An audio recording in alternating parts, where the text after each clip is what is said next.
परळीमध्ये दिवसाढवळ्या कोयता गँगचा धुमाकूळ पाहायला मिळाला। शिवसेना नेत्यावर जीवघेणा हल्ला करण्यात आला। शिवाजी शिंदे याच्यामध्ये गंभीर जखमी झालेत। मोंढा परिसरामध्ये दहशतीमुळे दुकानं बंद ठेवली गेली।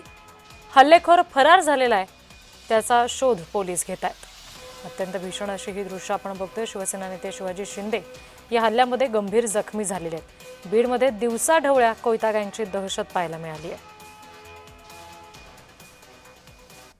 त्याने जे मला कोयत्याने वार सुरू केले, पहिला वार माझा त्यानं मानव करण्याच्या ऐवजी मी असा हात केला तर त्या चारी माझे बोट तुटलेत। त्यानंतर माझा हातापायावर दोन्ही पायावर रक्ता भंगार वार केलेत। कोयत्यानं मला तोडले आणि त्याच्यासोबत एक म्हातारी होती आणि बाहेर 3 जण होते। कोण होते मी त्यांना ओळखत नाही आणि बाहेर 3 जण होते आणि त्याच्यासोबत म्हातारी होती। त्या म्हातारीनं माझ्या बायकोला सुद्धा मारलं, कारण माझी बायको असते हॉटेलवर। बायकोला मारलं आणि काउंटर मधले काय 1000-1200 1,500 काय गेला असेल ते त्या म्हातारीने सुद्धा घेतला। म्हणजे उद्देश काय होता? मला खून करायचा उद्देश होता, काय लुटायचा उद्देश होता, मला तेही कळलं नाही।